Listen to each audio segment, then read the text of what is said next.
Bonjour à tous, on se retrouve pour une nouvelle vidéo dans laquelle je vais vous présenter le plugin Admin Software. Alors le plugin Admin Software, c'est un plugin pour SoftwareZator.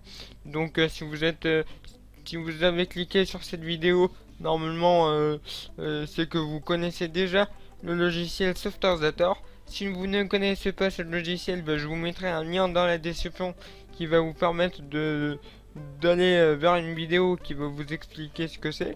Alors déjà pour le télécharger, je vous mets un petit lien qui devrait s'afficher en haut à droite de votre écran, donc cliquez dessus pour le télécharger. Alors en fait vous allez télécharger ce petit logiciel. Alors j'ai déjà fait une vidéo dessus, mais en gros ce petit logiciel il permet notamment d'installer le plugin Admin Software. Donc voilà, donc vous l'installez, vous cliquez sur ce bouton et il va automatiquement installer le plugin. Alors si vous êtes intéressé par les autres fonctions, comme je l'ai dit, j'ai mis une petite fiche qui en haut à droite qui vous permettra d'avoir plus d'informations sur ce logiciel. Donc voilà. Bon, si vous n'êtes pas intéressé par ce logiciel, vous pouvez le désinstaller après avoir installé le plugin. Donc voilà. Donc vous le téléchargez, vous cliquez sur ce petit bouton ici et il va automatiquement installer le plugin sur SoftwareZator. Donc voilà. Alors ensuite, une fois que vous avez fait ça, vous pouvez ouvrir un projet, donc comme le mien. Donc voilà, je suis sur un nouveau projet et donc vous pouvez remarquer en haut ici que vous avez un nouveau onglet qui s'appelle Admin Software FR. Et c'est le plugin. Alors le plugin il a trois choses. Alors il a deux contrôles et un contrôle qui stocke en fait des fonctions réutilisables. Alors je vais vous expliquer ça un peu mieux. Alors on va laisser de côté pour l'instant le premier contrôle, donc la fonction Admin Software FR, on verra ça tout à l'heure. Mais on va s'intéresser déjà aux deux contrôles suivants. Alors on va commencer par la case à cocher personnalisée. Alors quand vous essayerez de le prendre, vous aurez un message comme celui-ci. Il suffira juste de cliquer sur oui et vous pourrez rajouter le contrôle Admin Software comme ceci. Alors là c'est une case à cocher comme ceci. Alors c'est une case à cocher style Windows 10. Donc en fait vous avez un carré en fait et à l'intérieur vous avez enfin plutôt un rectangle et dedans vous avez un autre petit rectangle d'une autre couleur et en fait quand vous allez cliquer dessus et le petit carré va changer de position. Donc je vais vous montrer ça tout de suite. Bon, je vais exécuter le projet. Donc voilà, donc alors en fait ce contrôle c'est comme une case à cocher, mais en fait c'est stylé un peu Windows 10 quand vous allez dans les paramètres. Alors quand vous cliquez dessus, et voilà le petit carré, enfin rectangle, le petit rectangle en fait il change de position et il change aussi de couleur. Donc voilà, donc en fait quand il est en vert comme ça veut dire qu'il est activé. Donc si vous avez une case à cocher, ça veut dire que vous avez coché la case. Et quand il est rouge, et ça veut dire que vous avez décoché la case en fait. Donc en gros là c'est activé et là désactivé, voilà. Donc derrière, comme une case à cocher normale, il y a la propriété checked que vous pouvez retrouver dans les propriétés. Alors les propriétés des contrôles de mon plugin, en fait les principaux propriétés en fait ils se trouvent dans l'onglet divers. Donc voilà, donc c'est dans cet onglet là que vous retrouverez les paramètres les plus importants. Voilà, donc comme je vous l'ai dit déjà, vous avez la propriété checked comme dans une case à cocher normale et donc vous pouvez la basculer à true et à phase. Donc voilà. Alors vous avez d'autres propriétés. Vous avez des couleurs. Ça veut dire que là ma propriété checked est égal à false là pour l'instant. Donc ça veut dire que j'ai décoché la case et je peux choisir les couleurs. Par exemple, là vous avez la propriété Deactivate Color. Donc là vous pouvez choisir la couleur quand la case à cocher est désactivée. Par exemple, on va prendre je sais pas moi, on va prendre du bleu, tiens. Hop, voilà. Donc voilà. Donc quand c'est activé, bah, c'est vert, et quand c'est désactivé, et ben c'est bleu. Alors vous pouvez faire pareil quand c'est activé avec la propriété Active Color juste ici. Par exemple, je vais mettre quoi? Je vais mettre allez, du orange par exemple. Hop. Donc voilà. Donc désactiver, activer. Alors vous pouvez aussi choisir la couleur du petit rectangle dedans.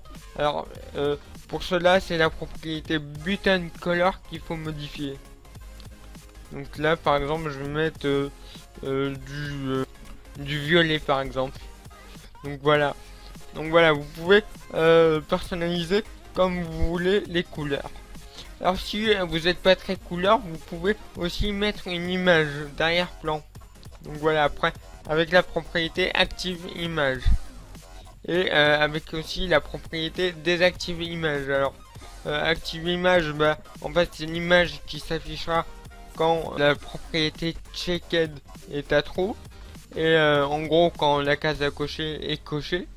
Et Deactivate Image, bah, c'est l'image qui sera affichée quand l'utilisateur décochera la case. Donc voilà. Vous avez aussi une barre de progression personnalisée. Alors la barre de progression, alors déjà une barre de progression normale, c'est comme ça. Voilà. Et donc en fait la barre de progression normale a la propriété value.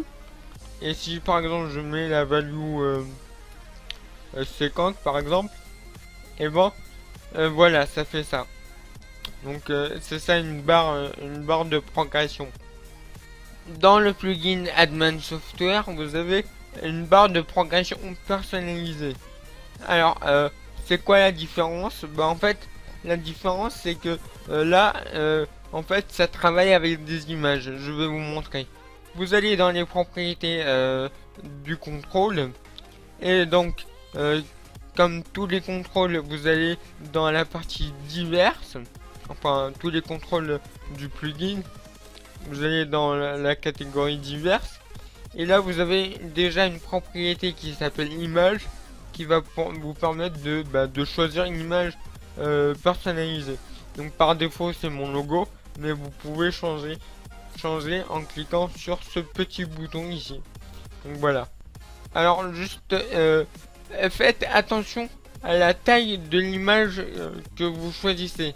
Alors essayez de la redimensionner avec Paint ou avec Photoshop, parce que sinon après vous aurez peut-être une trop grosse image, et donc vous pourrez pas la resize comme vous voulez, hein. Donc voilà, par exemple là mon logo je peux pas le resize. Donc voilà, je peux pas l'agrandir et le rétrécir. Donc voilà, donc faites attention à la taille de l'image. Je vous conseille de modifier la taille de l'image avec un logiciel de montage photo ou avec Paint. Donc voilà. Alors dans ce contrôle vous avez deux modes. Alors le mode, vous pouvez les choisir avec image mode. Alors vous avez deux modes, le mode repeat et le mode reveal image. Alors je vais commencer par le mode repeat. Alors le mode repeat, en fait ça va répéter votre image horizontalement en fonction de la propriété value. Par exemple là la propriété value elle est à 1. Mais par contre si je décide de la mettre par exemple à 3, et ben votre image elle est répétée 3 fois horizontalement. Donc voilà, c'est ça le mode repeat. Donc je sais pas, par exemple je sais pas si vous avez vu la vidéo qui présente mon logiciel MySeries, qui s'appelle MySeries, on voit un moment des cœurs et ça correspond en fait à la note que j'ai donnée au film en fait. Et donc en fait c'est ce contrôle en fait. Et du coup plus la note elle est élevée et plus il y a de cœurs en fait. Donc c'est ça, c'est avec ce contrôle là que j'ai fait ça. Voilà. Donc si vous ne voyez pas de quoi je parle, bah, je vous mettrai un lien qui s'affichera en haut à droite. Voilà. Donc voilà. Donc si je mets 2, bah, l'image elle se répétera 2 fois. Voilà. Alors, donc le second mode, il s'appelle Reveal Image. Et à quoi ça sert? Bah, ça sert à cacher une partie de l'image, comme vous pouvez le voir. Et donc vous avez un dernier propriété qui s'appelle maximum et cette propriété elle a une valeur. Donc là par défaut c'est 10. Et vous voyez que la propriété value elle est à 1. Donc vous voyez aussi que l'image elle est cachée. Et donc si je mets par exemple 10, et ben l'image elle s'affiche entièrement. Par contre si je mets 5, donc la moitié de 10, et ben l'image elle est affichée à moitié. Donc voilà, vous l'aurez compris, plus la propriété value se rapproche de la valeur de maximum, et plus l'image elle est affichée entièrement. Donc voilà.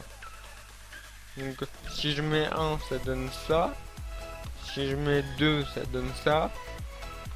Donc voilà, hop, si je donne 8, ça fait ça, et si je mets 10, ça donne ça, voilà. Donc plus la propriété value est proche de la propriété maximum, et plus l'image est affichée entièrement, plus la partie cachée est petite, voilà.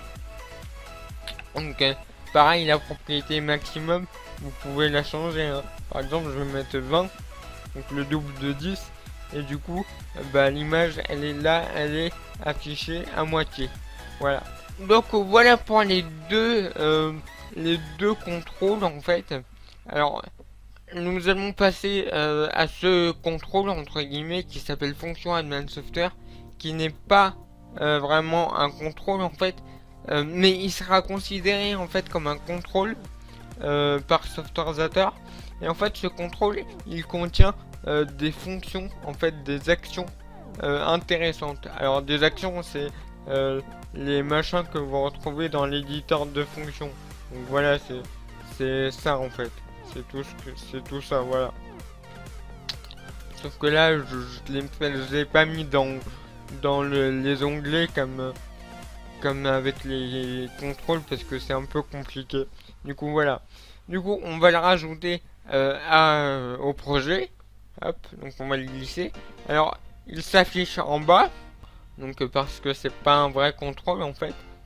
Et donc là, vous pouvez le renommer comme vous voulez. Alors, il a pas énormément de propriétés. Alors, il y a juste la propriété name qui est peut-être intéressante. Donc là, vous pouvez le renommer comme vous le voulez. Voilà. Moi, je vais le laisser par défaut. Et à quoi ça sert en fait? On va aller dans l'éditeur de fonctions. On va aller dans la boîte à outils. Vous allez dans interface. Vous allez prendre l'action exécuter une fonction d'un contrôle.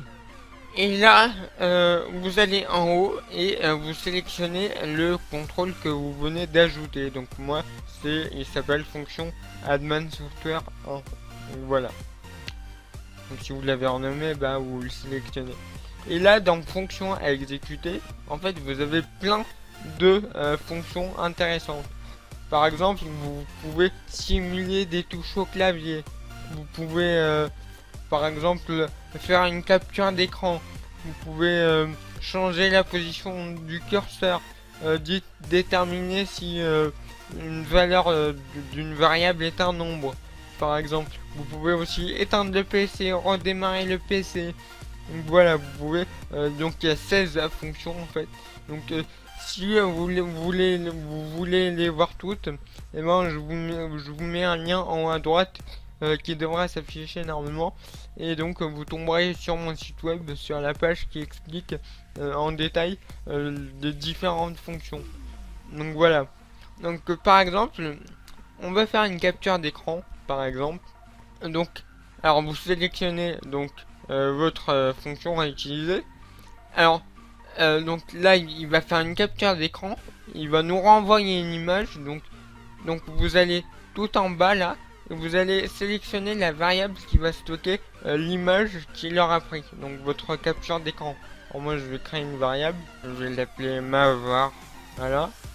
Et donc, tout en bas là, dans valeur recevant le résultat de la fonction, vous sélectionnez votre variable. Donc ma variable mavar aura l'image que la fonction aura prise. Voilà. Alors on va faire ça un peu plus joli. On va mettre un bouton. On va mettre une zone d'image. Alors une zone d'image, c'est pour afficher une image quelconque en fait. Donc voilà. On va faire ça. Hop. On va créer l'événement clic lié à ce bouton. Et je vais prendre cette action là, CTRL X, et je la mets juste ici. Voilà. Et une fois que j'ai fait ça, je vais l'afficher dans la zone d'image que j'ai mis tout à l'heure. Alors pour cela, je vais prendre modifier une propriété d'un contrôle. Alors ce contrôle, c'est ma picture box, donc la zone d'image, et la propriété à modifier, c'est image. Et la nouvelle valeur, ce sera l'image qui sera stockée dans ma var. Voilà. Donc je vais faire un test. Donc on va capturer l'écran par exemple. On va faire ça comme ça. Voilà, on va faire ça comme ça. Donc je vais cliquer sur capture. Et donc vous voyez bien que j'ai réussi à faire une capture d'écran. Donc on voit toujours le petit logiciel là, mais vous pouvez en faire en sorte que ça se cache automatiquement lors de la capture. Voilà. Donc voilà, donc vous avez plein de fonctions comme ça. Hein. Donc vous avez 16 fonctions. Donc par exemple, vous pouvez par exemple ouvrir une page web par exemple. Voilà, vous pouvez ouvrir une page web. Donc là vous mettez le lien de votre page web. Alors si c'est une variable, vous tapez le nom de votre var. Donc moi c'est ma var par exemple. Et si vous voulez directement mettre le lien, vous mettez le lien mais vous le mettez entre guillemets. Donc voilà. Donc c'est important, sinon ça buggera. Vous pouvez aussi éteindre le PC. Alors vous avez un paramètre à remplir ici, le délai en secondes.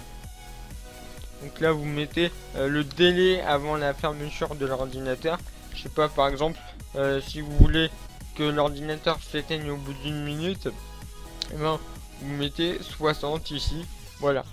Alors si vous voulez utiliser une variable, vous mettez le nom d'une variable. Alors là, vous mettez pas de guillemets, hein, parce que c'est pas du texte. Vous mettez des guillemets quand vous voulez introduire du texte. Alors là, on demande des chiffres, donc là, vous mettez pas de guillemets. Donc voilà, donc je vais énumérer les différentes variables. Je vais pas tous les faire en détail, hein, mais je vais un peu énumérer tous les variables. Alors vous avez la fonction appuyer sur les touches du clavier. Alors cette fonction là, elle permet de simuler des tapes, des frappes au clavier.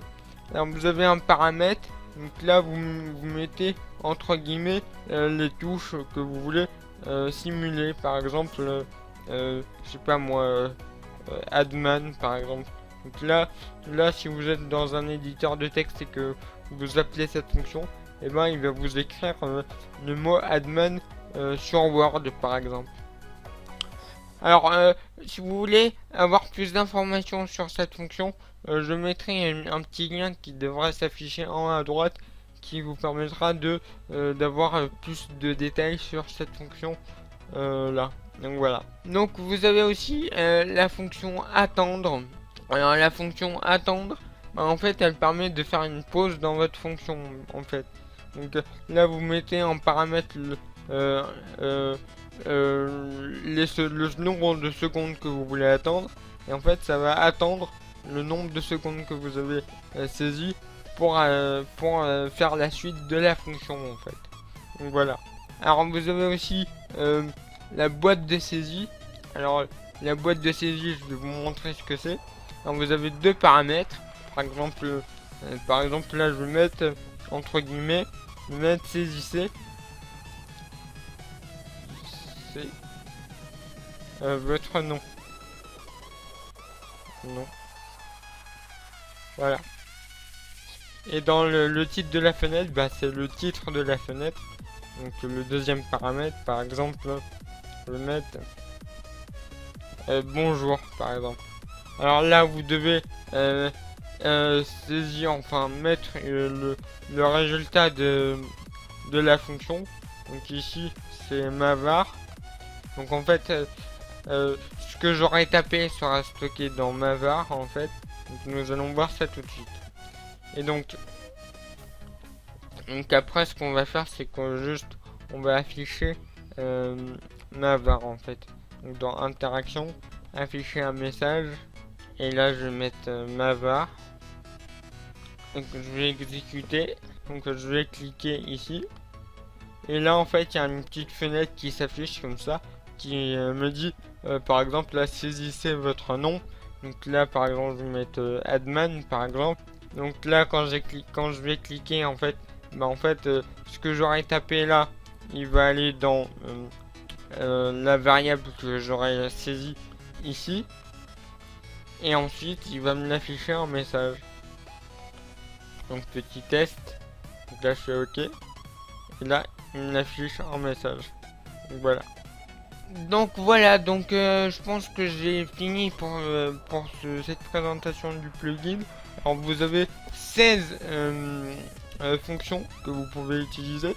Alors si vous voulez les connaître, bah, je vous mets un lien qui s'affiche en haut à droite ou alors dans la description qui vous permettra d'accéder à une page qui va donner toutes les informations sur tous les fonctions. Donc voilà, donc n'hésitez pas à y aller. Donc bah, sur ce, merci à vous d'avoir regardé la vidéo. N'hésitez pas à la partager, à télécharger le plugin si vous avez aimé et à liker la vidéo. Sur ce, je vous dis merci à vous et à la prochaine fois. Allez, ciao.